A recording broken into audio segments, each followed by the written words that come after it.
Further, neither the CIA, the FBI, the DoD, or any other government agency has approved, endorsed, or authorized the use of their names or logos or the product itself. Whew. It's a doozy of a disclaimer to open up with. And here's another one from me to you. My name is Haberman, and the LP you're about to watch is of Call of Juarez, the Cartel. You have been warned. Let's get a few things out of the way right off the bat.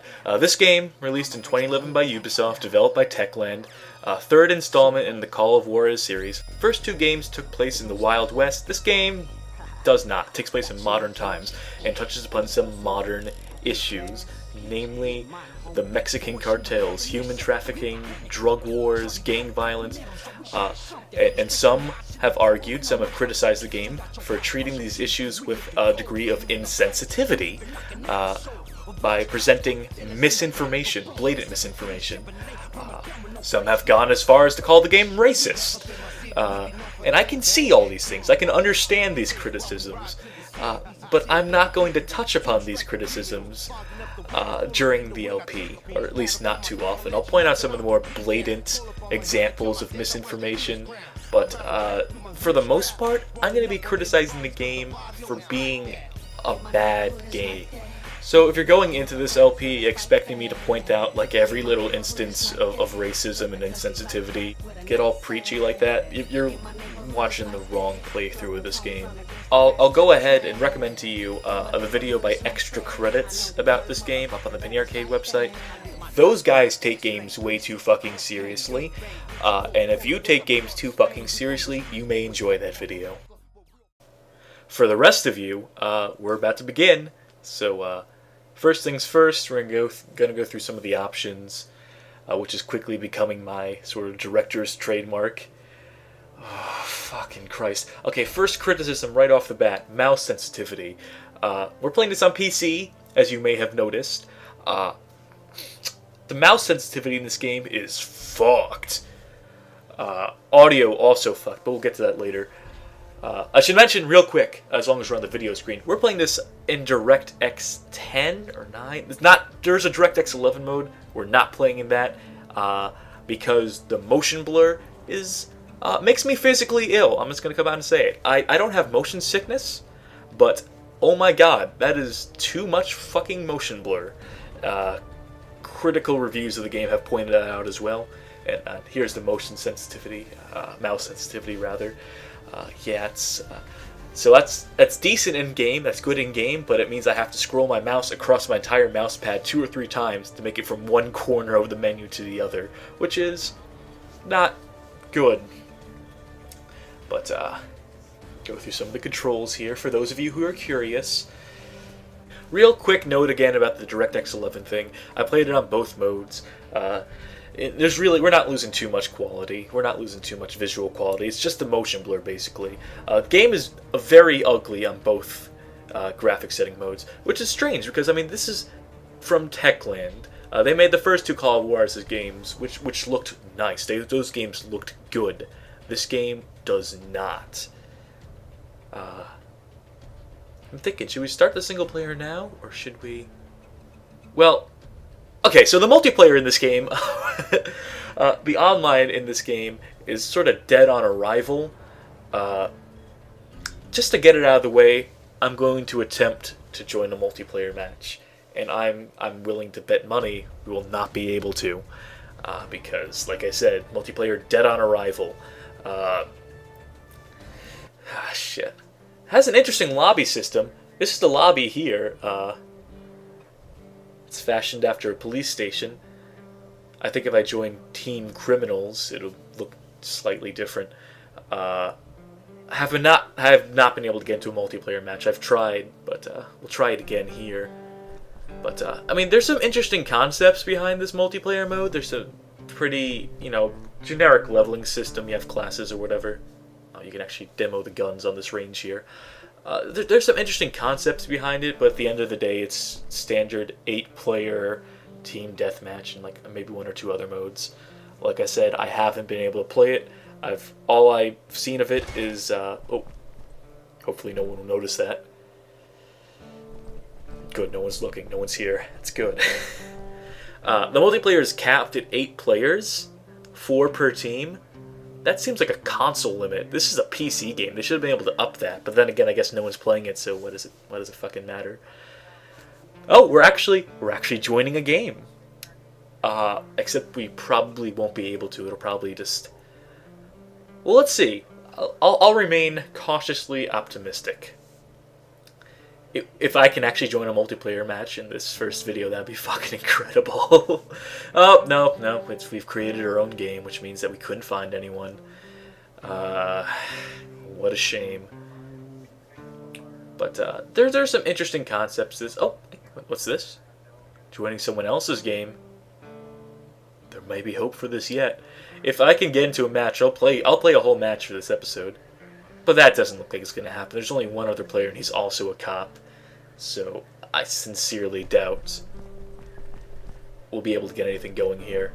This dude doesn't even look like he's at his keyboard. He looks like he's AFK. So yeah, real shame about the multiplayer. But at least we tried it.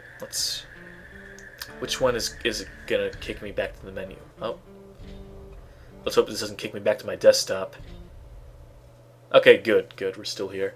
Okay, so we'll go into single-player stuff now. At least I attempted multiplayer. So this is our character select screen. Now we got 3 selectable characters, and each of them has their own sort of introduction video, so we'll let those play out. If the tip pays off, you'll get the rest. How glad have you been? Of course not. Oh, you know how I feel about you, right? Detective McCall? Yes, the last name McCall means that he is a descendant of the protagonist of the first 2 games. More specifically, Billy. What can I do for you, sweetie?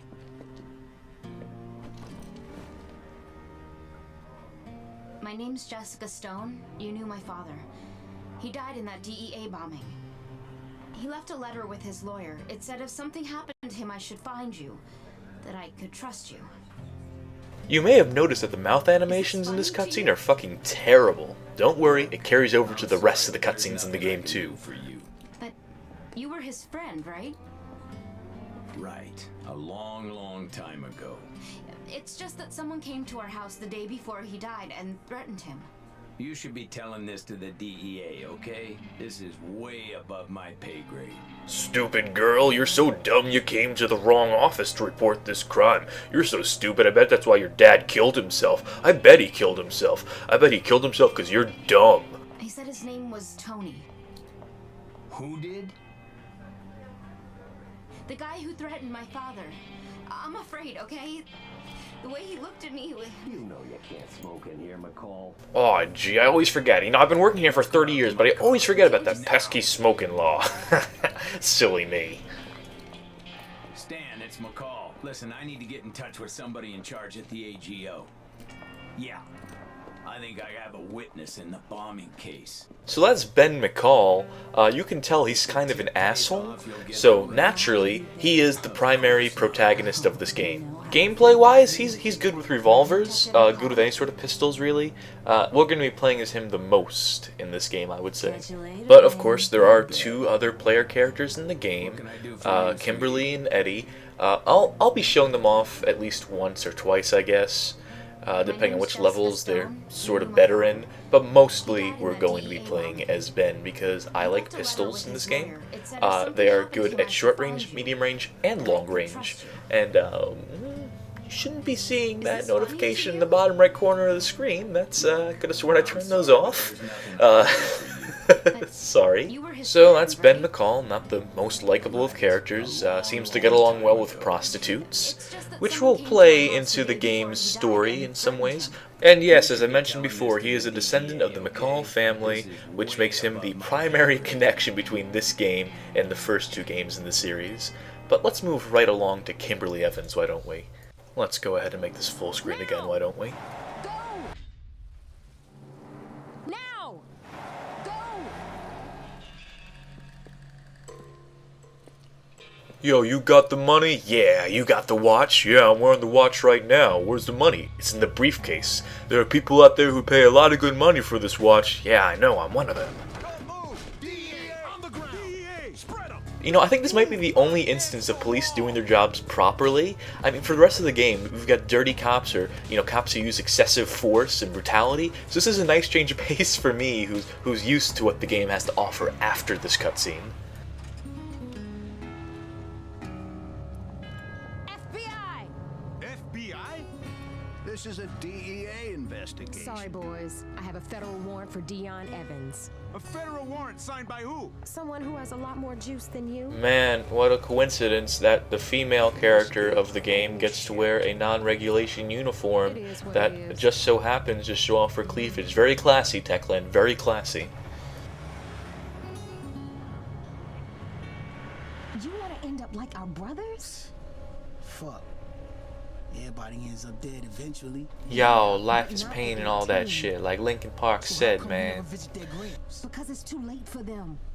But you still have a chance. You get popped with this kind of weight, you going down for a dime, and not to juvie, but to fucking Folsom. Pull over. This is the part of the cutscene where they pull over to get McDonald's. I don't know, kind of ruins the mood for me personally. Bro, get out of the life for good. You wanna work for the powers that be? That's up to you, Kimmy. But in the end, they just gonna fuck you over. You know that as well as me. All right.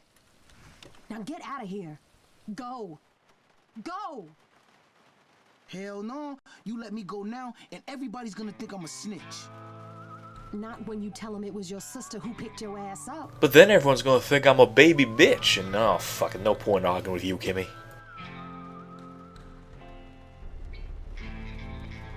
I should have just locked him up. He's gonna get himself killed. We're gonna need him, Agent Evans. Can't have him sitting in a prison. I know. So that was Kimberly Evans, who is the closest the game comes to having a likable character, but surprise, surprise, she's still a dirty cop. In addition to serving as the game's token black and or female playable character, she is good with rifles, be they sniper rifles or assault rifles. It may also be worth mentioning that the game mentions like 2 or 3 times that she was hired as part of Minority Outreach Program, which I think those guys over at Extra Credits, who I mentioned earlier, misinterpreted to mean that she was only hired because they had a percentage to fill, which isn't the exclusive purpose of Minority Outreach Programs, but you know, they are trying to present the game as being misinformative, so it's only natural they misinform their viewers to get their point across. But anyway, that's enough about her, isn't it? Let's move along to Eddie. I'll ask again, Agent Stone. Is the FBI running an undercover operation against the Mendoza cartel? Not authorized to talk about any ongoing investigations. So there is an investigation. Yes, I mean, no, I mean, oh, you got me, you son of a bitch. Tell him what our agent in Juarez overheard. A conversation between an FBI handler and a confidential informant working for the cartel. Look, I don't know what your man thought he was listening to. For all I know, he was watching that scene in Reservoir Dogs where that guy admits to being an undercover cop. Who's to say? All his notes and recordings gone. So now our entire investigation is back to square fucking one. I don't care if you're authorized or not. I want some fucking answers. I gotta take this, boss. It's my girlfriend, boss. She wants to know what to pick up for dinner tonight. A DEA agent is dead, and I think you know why. That's bullshit. No way in hell is the FBI responsible for that agent's death. Well, then who is? Alright, you got to me. Fuck my authorization. I'll tell you everything. Are you fucking loco? I told you not to call me at this number, eh? Now? God damn it, someone left the popcorn in the microwave too long again. This is the 3rd time this fucking week. So that's a not really too good look at Eddie Guerra, who might be the dirtiest of the playable cops in the game. I mean, he barely had 3 lines in the whole cutscene. So yeah, everyone else in that room that he was in before is dead now. They just all got written off. That's the only time you'll see them in the game, leaving us to play as Eddie, who is our SMG and or shotgun guy, so you know, medium short range. He will attempt to tell jokes throughout the course of the game, sort of try and play the comic relief role in ways, which immediately makes him the least likable character in the game. And sorry, I just wanted to get to this menu so I could talk without hearing the voices in my ears.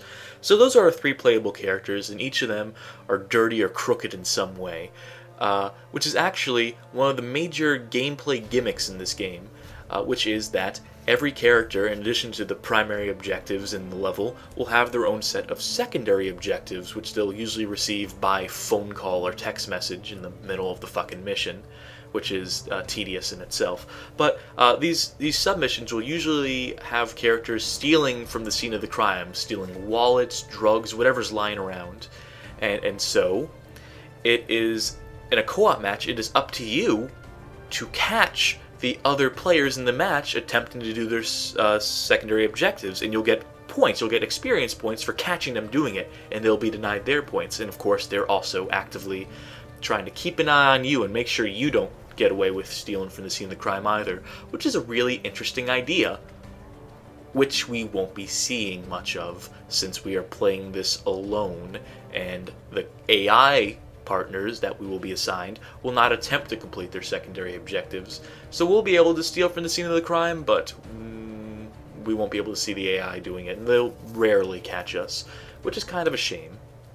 Another thing that we're going to be missing out on is a challenges mode, wherein during a mission you'll be assigned a challenge, whether it be get 4 headshots in the next however many seconds. And the idea behind those is to beat your co-op partners to the punch again, to be able to get those headshots before they do and get the credit for it and deny them that extra credit or XP.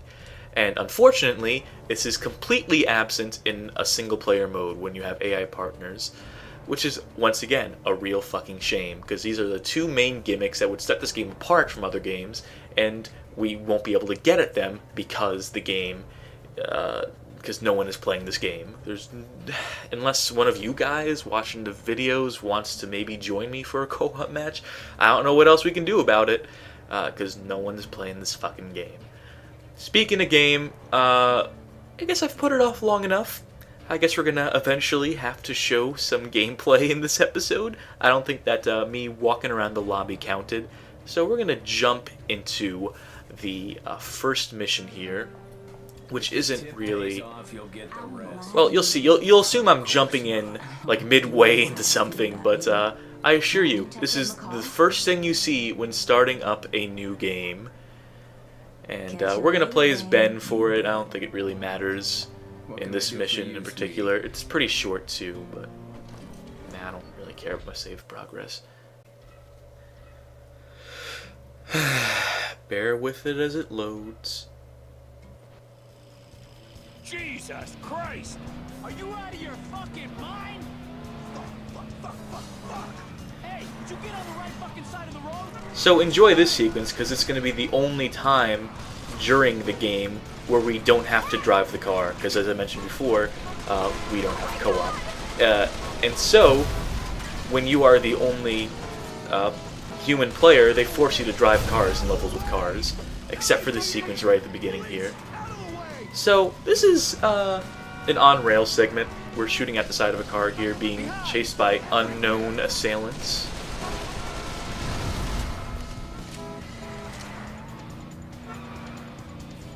You may have noticed that this game, well, this doesn't look too bad, does it? I mean, there's some pretty weak lighting here. It's not fixed by the, it's not fixed by going into DirectX 11. As I mentioned before, the major difference between DirectX 9 or 10 and 11 is an insane amount of motion blur. So this is an exciting set piece, isn't it? Shooting at cars on the freeway, having no control. Oops, I think I just blew up that car full of innocent bystanders. Oh well, doesn't matter. We're allowed to get away with stuff like that, right?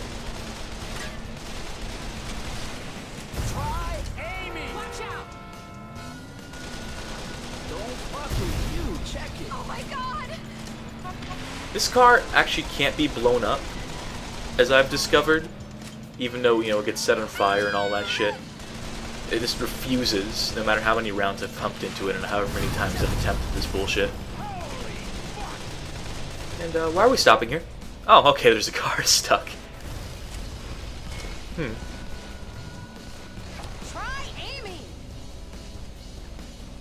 Wait a minute. There's supposed to be something happening right now. Whoa, what, really? We really got stuck in that car. That's not supposed to happen. There's supposed to be like some dialogue here or something. Or I think it's supposed to... Something's supposed to happen. Something is supposed to be happening. Wow, this is actually happening. This is actually happening in the first gameplay segment of the game. We've already broken the game in the first episode. Wow. Wow, that's fucking bad. Let's try backing out of that. Maybe something will happen. I don't... Oh, thank fucking God. Wow, first episode. Fucking great. Incredible. On the July 4th. Yeah, so whoever was in charge of writing the text for this game, the subtitles and the on-screen text, didn't do a very good job of it. Ripe with typos, usually doesn't reflect what the characters are saying. Into Mexico, and much of the public is behind them on this. But the Mexican government claims that such an action would be tantamount to a declaration of war.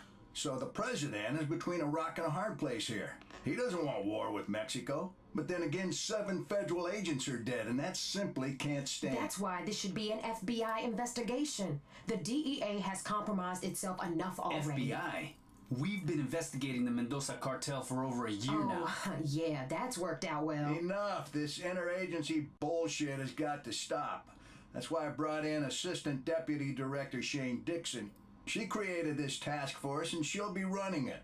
Miss Dixon? So yeah, what's a better way to come out of that exciting intro sequence than having a boring scene in a meeting room with a PowerPoint slide and no background music? Why the hell wouldn't you tell us that? Water under the bridge, Agent Guerra. The Mendozas are a new player in Juarez. Not much is known about their leader, Juan Mendoza, but the scope of their operation is growing exponentially. Drugs, guns, gambling, prostitution. We've never seen a new cartel grab power so quickly. Which is why we think they may have infiltrated one or more of our federal law enforcement agency. That bombing was no accident. You may have noticed one of his lines of dialogue cutting off a bit too early there. That's because whoever mastered the audio for this game is garbage at it. You'll notice that voices during cutscenes are often tinny, sound like they were recorded from the other side of a room. It's all up to you. Don't fuck it up. Let me introduce everyone. Special Agent Eddie Guerra joined the DEA soon after completing his tour of duty in Operation Desert Storm. He holds the record for the single largest drug seizure in Southern California history. He's also the only DEA agent involved in the investigation who managed to survive the bombing. Would you like to say a few words? I'm just kidding. I'm going to move on to the next Special slide Agent now. Kimberly Evans, the youngest agent ever to win the FBI Medal for Meritorious Achievement. She single-handedly apprehended a serial killer who had murdered 32 women and in the process saved the life of his last victim. I brought her into the task force because of her ties to Los Angeles criminal gangs connected to the cartel. So you're in charge overall, but who's in charge on the street? Detective Benjamin McCall. He's with LAPD's Robbery Homicide Division. A 30-year veteran, he is a 2-time winner of the Medal of Valor. A homicide detective? With all due respect, ma'am, isn't this a little out of his jurisdiction? Not at all. Stone's daughter Jessica contacted Detective McCall the day after the bombing and told him her father had been threatened just the day before. Which means we actually have a suspect and a witness. The suspect is Antonio Alvarez. Why'd she take that to the LAPD? Why not come to us? Because he personally knows both the victim and the suspect. He has a personal involvement in the case, which is why he's not allowed to have a hand in it. Oh wait, I'm sorry, did I say that? I meant to say that he's being put in charge of the case. I always get the two mixed up. So 2 became cops, and 1 became a crook. Worse than that. He's an asshole. Agent Evans, Agent Guerra, I'd like you to meet Detective McCall. Well, you can already tell this team is gonna get along great with one another. As far as resources, but in terms of manpower, you're on your own. No backup from federal agencies.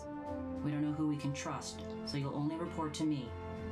I'm going to hit the Mendoza cartel as hard as humanly possible.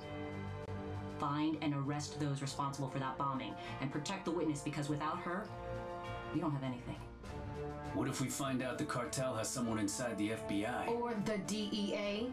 Well, then the hardliners will have a reason to send the military into Mexico, and let's pray that's not the case. Because if that happens, a lot of innocent people are going to get hurt. We need to let the public know that any foreign asshat who comes after us in our own country will get lit up like a goddamn Christmas tree. And while we're on the subject of Christmas, let me tell you a few things about those liberals and their war on it.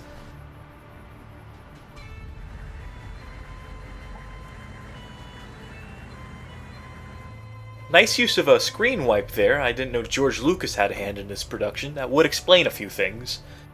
As long as we're making film jokes, the editing in this scene is really fucking weird. Like, characters cover distance too quickly, and it cuts to shots of motions already in progress. It's just really weird editing all around during the cutscenes. Please.